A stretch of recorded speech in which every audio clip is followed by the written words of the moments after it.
Hello everyone, I'm Jose. I made my first video based on how my life was and inside of the Jehovah's Witness and how I managed to get out as I was discovering certain things about the organization. And in this video I want to talk about what is a cult. And based on definition, a cult, it's a great devotion to a person, idea, object, movement, or work. Could be like a book or a film. And based on the very definition, pretty much every sort of religion falls under that. But what separates someone like the Jehovah's Witness organization, it would be that they're also considered a sect. And this sort of definition is a group adhering to a distinctive doctrine or to a leader. And from the Jehovah's Witness perspective, we're adhering to what it would be the governing body. And we understand that they are the belief, we understand that they are the leadership, and we understand that they're the leadership because they're being led by God. Now, one of the many things that leads you to believe that is that you think that you know instead of actually knowing. So when you think that you know, when you think then you believe, it's a different understanding than what you know, and you are actually completely certain of it. When you believe that they're the governing body, it's pretty much they told you that based on this information that we're providing for you, based on this sorry based on this information that we're providing to you, that because we understood it that way, you should understand it that way as well. And this is very contradictory because later on they would just dismiss that. And in the beginning, when they originally started, they were pretty much just like that. And that's what pretty much Charles Stage Russell would do, is because we understood it, because we got to read the Bible and we made an understanding out of it, then it must mean that it's true. And it's not really the way that you want to go about things. You really want to know. You really want to inform yourself. You really want to find information. That is one of the things that helped me release myself from that sort of behavior.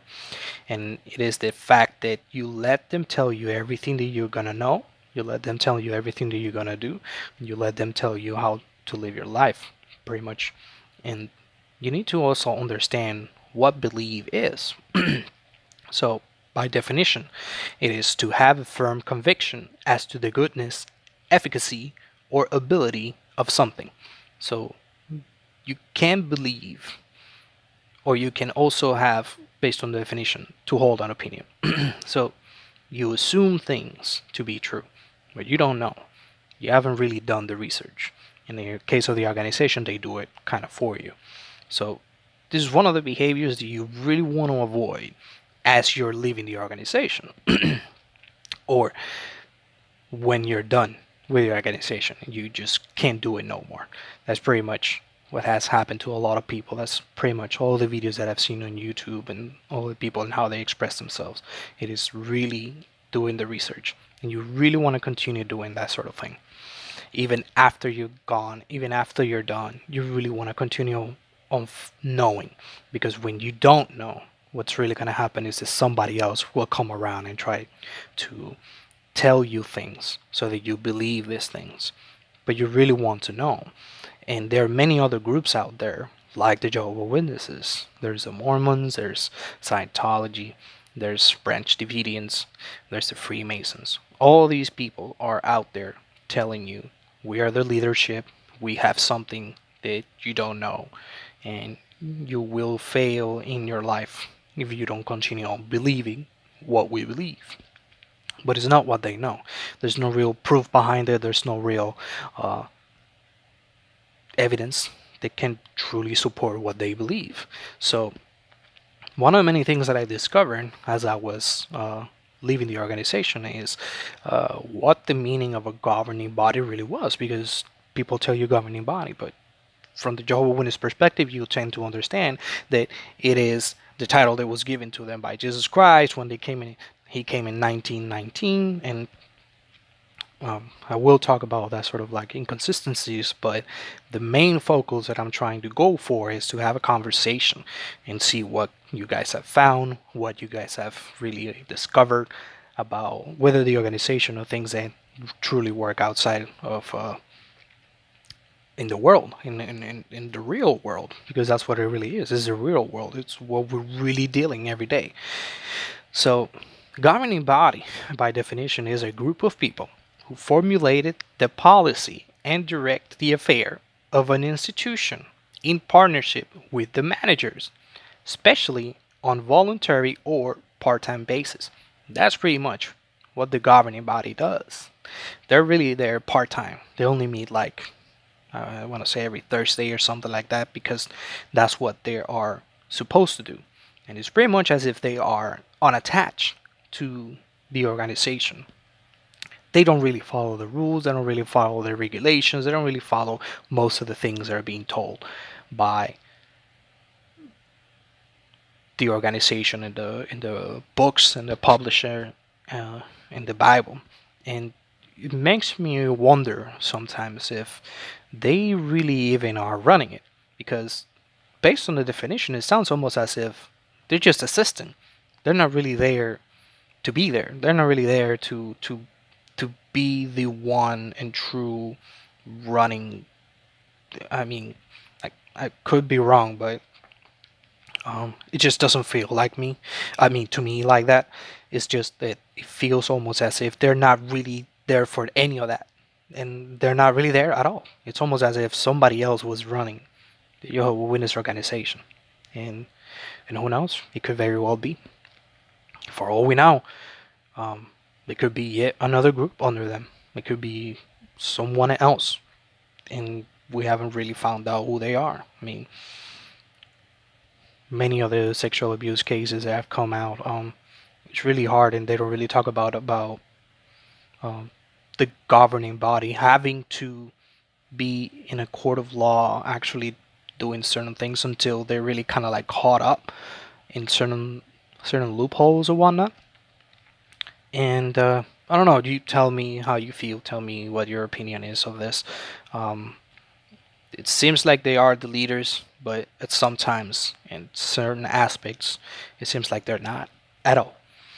And they kind of put it like that as well, as if we're not the leadership, and there's something to it. I really want to keep looking into it and find out. But at the end of the day, there's this also rumors running around about the Freemasons also kind of like having some sort of connection with the Jehovah's Witness. And I talked about it to my girlfriend, and she pointed out that it could be pretty much like the, because nobody really knows, it could be pretty much like the Baptist Church does their kind of like uh, assistance. There's this group, there's this like association that helps uh, build a church. And if I wanted to be a part of a specific group of Baptists, because there are many groups of Baptists, then I go to a specific associations, and then some are gonna tell you you can teach whatever you want, but then some others are gonna tell you you're gonna teach specifically this.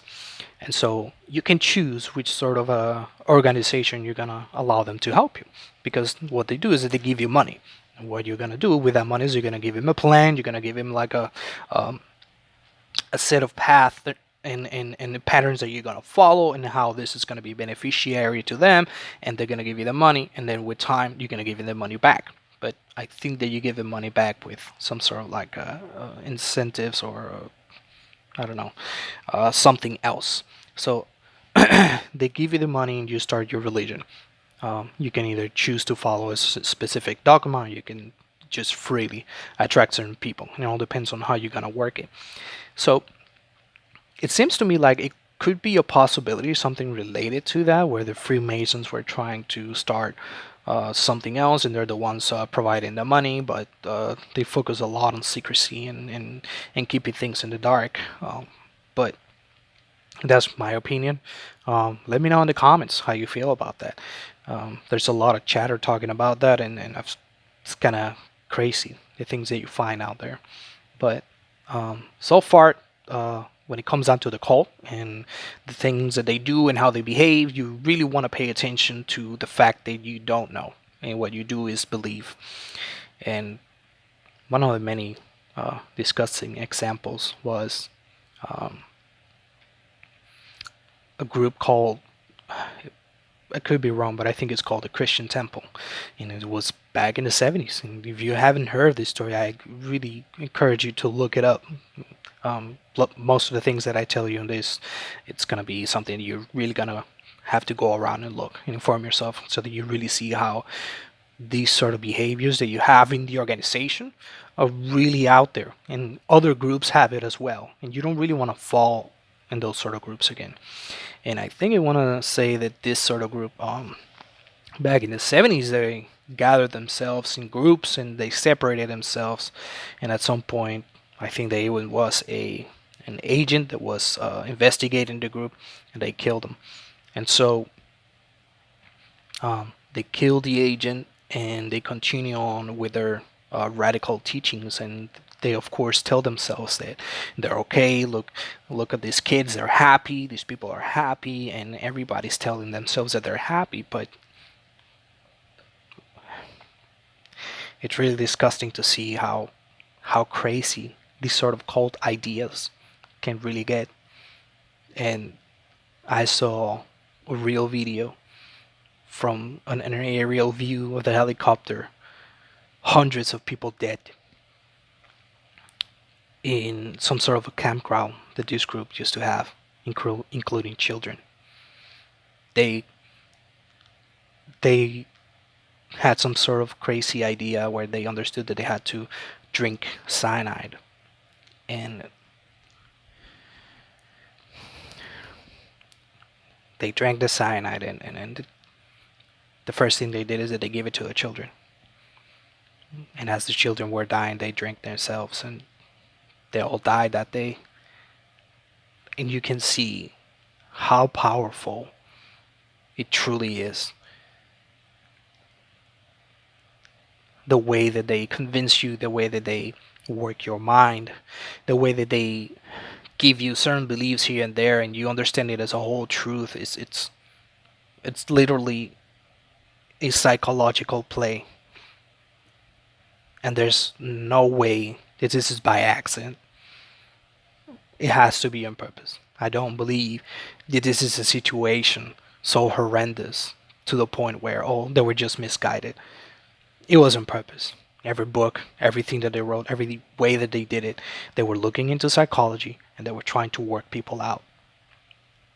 And the way they work you out is by following or looking for people that are in the weakest point in their lives. They're in a crossway where they don't know what to do, they don't know where to go, and then there's this group.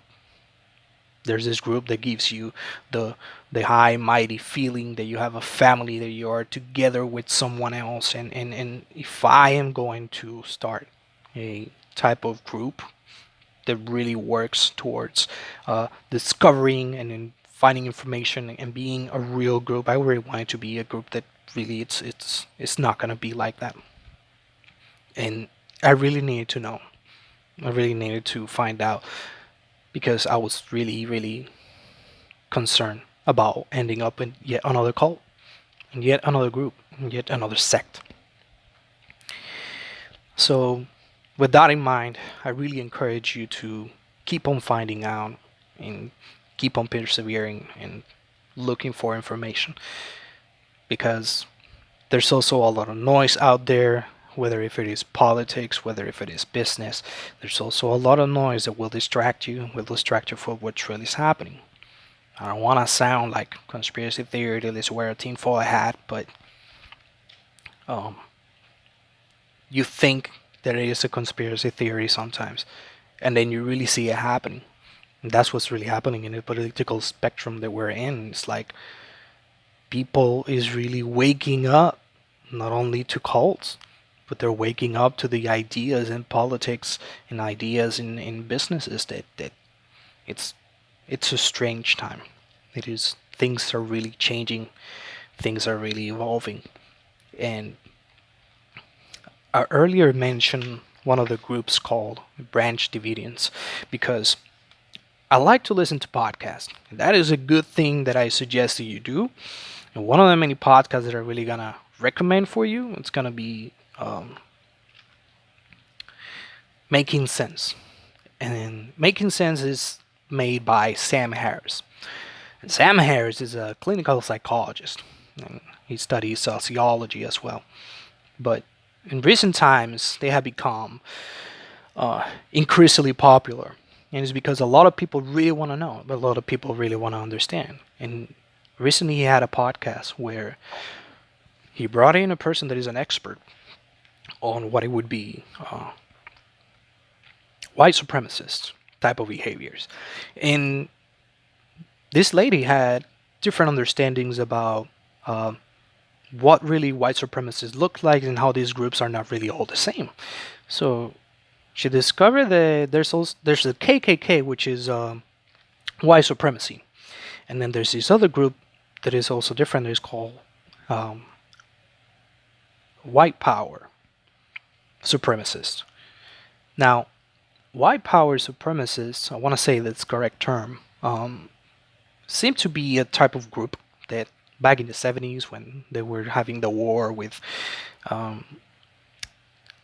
Vietnam, the military personnel came to the US with PTSD and many other conditions, and back in the day they didn't really took care of it in that sort of sense. They really didn't talk about it in that way. So it was either you're crazy or you actually serve your country, you lost a leg, and but really people didn't took care of the mental situation of the mental health of these veterans. And a lot of times they came back and they found that there was a lot of hippies doing drugs and being against the war. But from their understanding, they felt like society was against them. And by society being against them, they became the new enemy. And some of them would even say stuff like, well, I killed these people back there that were fascist. And if I did it back there, I'll do it at home as well. And so that sort of mentality kept on spreading, and they created their own group that was pretty much like a cult. And this group started creating ideas that were based on type of apocalyptical type of beliefs where they would consider that they were the people of God, white people is the people of God, and any sort of other minorities and anyone else in the government was also got against them. They were pretty much the enemy, and the only way to solve things was to clear them out, kill them all, and there was going to be a way to do that with what they had back in the day as knowledge, which it was nuclear power. They had ideas of finding ways of gathering nuclear power, destroying most of the United States, and whatever was left over, there was any minority that would kill, and they would be the last survivors of that sort of like apocalyptic type of behavior. They would put themselves in bunkers, they created their own groups, and they segregate themselves. And now the government is out to get us, and the society is out to get us. So we have to stay separated. And you see what I'm trying to tell you, that the cult-like mentality is not unique to a Jehovah's Witness. It's not unique to just the Mormons or these other religions. It can also be politically motivated, and I think that one of the many situations that brought it up to a higher insurgence of is in the 1983. There was an incident where there is this radical that was part of this group, and he enclosed himself up to in a cabin, and he had his family, he had other people, and they were armed to the teeth, and the FBI surrounded them, and they had snipers. So I think that how the story goes, because I only heard it, I didn't really did the full research on it. So if you really should go out there and find the research. What happened was that they were armed to the teeth, and somebody started shooting, and they all got killed, and some cops got killed as well. And when they got killed, that fueled the rest of the branches that were in different factions, but they also had kind of like the same belief. Like a Baptist church, you can either be orthodox and follow a very literal way of doing things, or there's this other group that kind of does their own thing in a more liberal way, and you can choose what to say, what not to say. And they started using this as the opportunity to actually enforce that, listen, what we've been telling you for many times, it is real, it is true. And so really you can see how it is the same behavior that you will have with someone that is a family member of yours inside the cult, or a family member that is inside of any sort of other group that might be extremist like that, is that it is really hard to talk them down out of that behavior. And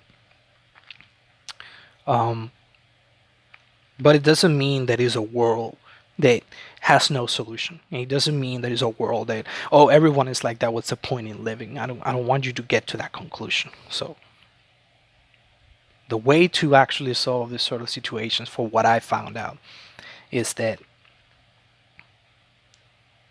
you need to show them that their leadership is not their leadership. You need to show them that their leadership is actually failed, that their leadership it's flawed, a lot more flawed than what they think it is. And one of those many aspects is by, if you really want to talk down a family member of yours, you're not going to be able to do it by attacking them. Attacking them is going to reinforce that their belief in whatever cult or organization that is very radical they're part of are right. That's exactly what it is. And unfortunately, all these sexual abuse cases are being turned by the organization as, look, we have been telling you all the time, the governments are going to come after us. And you can talk to a family member of yours and try to tell them, listen, that's not what's really going on. You need to understand that the governing body broke laws. You need to understand that the governing body, it is not the perfect group that you think it is. Oh no, I know they're imperfect. Everybody organizations are imperfect. Okay, so if they're imperfect and they're not really being led, there's no point in following someone imperfect. It's just logic. But I don't want you to be harping on them. It's just my suggestion. You do what you think is best, but this is my suggestion. Really look for ways that it's gonna help them open their eyes to how reality really works, because they're understanding that the leadership is really well connected to God. And I think that's one of the many things that is really gonna help you go out there and be effective into getting to them, into their consciousness or into their spirituality. It's that you really need to show them how, if this is true, if this is good, how come that X or Y it's happening? It's just logic, and they will fight it, they will fight it, and they will fight it. But the thing about fighting it, and the thing about going through a problem, is that you cannot give up. You cannot just stop. You cannot just give in. You want to give him some time. You want to give him some time to really realize things. You want to give him some time to actually understand things. But as a cult, you really want to find ways to talk to your family members once in a while, in the same way that the organization would. Walk them through the same things they know in a different light, in a different reasoning. And that's how I'm trying to do things.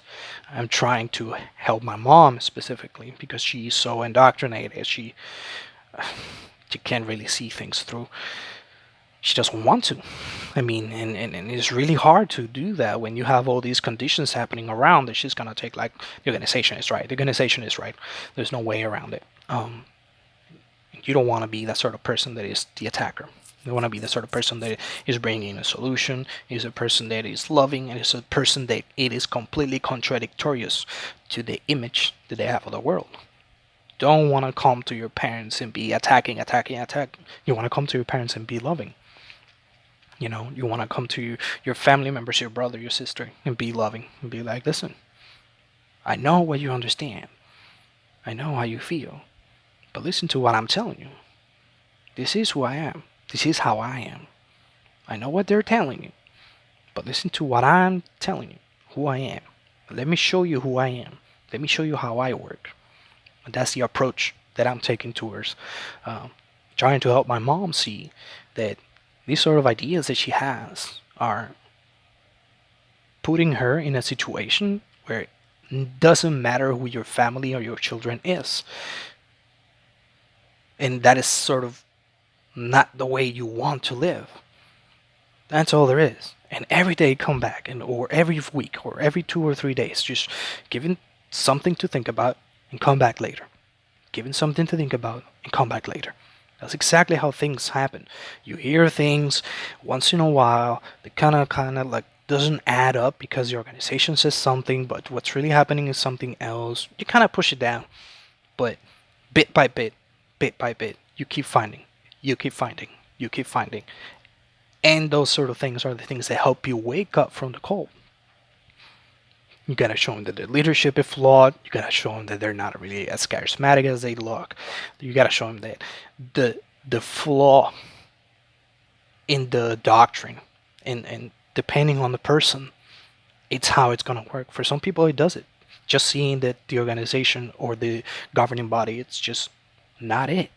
And some people need to see the flaw on what the doctrine is. And then they get to defy or consider that it is the governing body, the thing that is not helping you. But when you are a group that is unchallenged on your ideologies, when you're a group that is not really looking to move forward, and there's nobody there to help you walk through your ideas and offer you a different perspective, you'll believe everything that your group is telling. You will be focused on it. And again, it is not something unique to the Jehovah's Witnesses. You can see it in business, you can see it in politics, you can see it in other countries as well. In their ideas. You really want to be paying attention. You really want to be known. So my purpose and what I've decided to do with this channel is pretty much have that sort of conversations with you guys and see how you guys feel, what has helped, what has not helped, and so we can kind of put the pieces together on how helping people that are part of a cult come out, how people are us, as us, have failed to see certain things. And once we start creating that sort of the same thing that they have created in one spectrum to get you in, we can create the counterpart of it to get you out. And that's what I really am trying to really look into when I try to know for groups. You gotta know about psychology, you gotta know about sociology, you gotta inform yourself of all these things that the organization will normally tell you. Don't go out there, because every information out there is wrong. They tell you that because they know that as soon as you start questioning things, you will not last long. And therefore, that's why they have as a procedure that when you leave and you disagree, your family has to shun you, because it is an automatic behavior that they create. And I don't know how you guys feel about this. It's not what happened to me, but I personally feel that if you are watching this and you're inside the organization, normally you want to tell yourself, hey, I'm going to stay in the organization until my family wakes up. I think that a lot of times, for what I've seen, many people have tried that, and they ended up just pushing them away more, because what they were trying to do is wake them up. And you're fighting a huge group. This is not a one group in a very small corner that you can just kind of challenge and question, and they'll see the major difference between the organization and the rest of the world. This is a big group. It's like there's a lot of them in the United States, so you really gotta pay attention to what you're doing. And as you're trying to help your family out, the best that you have in your disposal is that you can choose whether if you're going to be this fellowship, whether if you're going to be marked as an apostate, or if you're going to be disassociated. And then I personally believe that the best thing that can ever happen to you it's be disassociated, because when you're disassociating, people start worrying about you, they come to you, and you have a better control over what sort of information you're gonna bit by bit talk to other people about. And even though you're disassociated, people tend to like kind of like avoid you and whatnot, but it seems to me that they, as it is fellowship, they don't really talk to you that much. They're kind of willing, but it's like ex-Mormon that explained it, is that it's almost encouraged to have association with someone from the world rather than someone that left. And so you really want to act as if you're someone from the world that is kind of like having problems, you're having doubts, and that's one of the things that I've seen on this group, the round table. I'm also going to try to leave a description for them. That's what they did.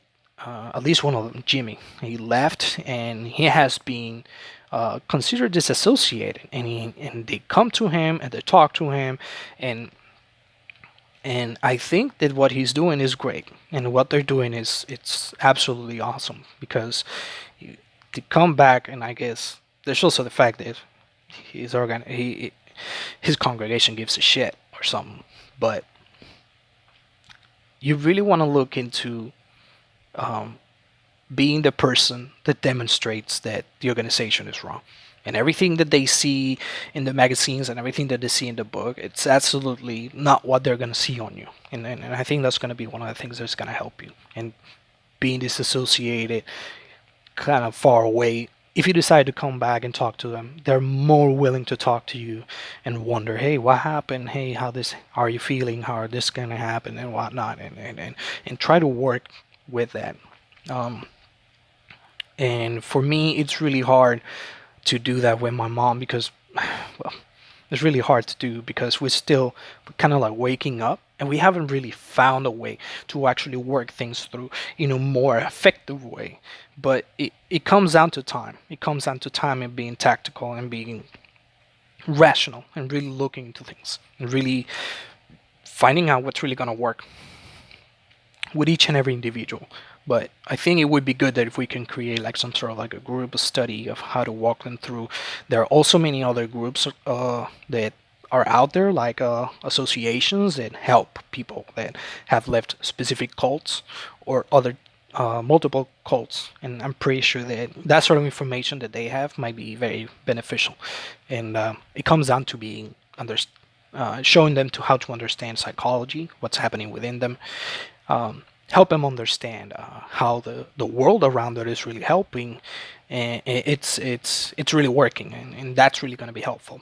That's really going to be helpful, I think. I really think that we can create a system that whenever any sort of cult happens out there and they create themselves and they start destroying lives, there's a way to repair it. People need to know that there's a way to walk away from it. There's a better way of life. There's a better way of seeing things. And that's what I really want to bring up to you guys. And, well, thanks for coming. Thanks for watching my show. And if you like this video, please like the video and hit the like button. And if you really want to be coming back to this type of information and see what else we find and be part of this group, then please subscribe. See where can we go and how can we develop all these things. Thank you, and see you next time.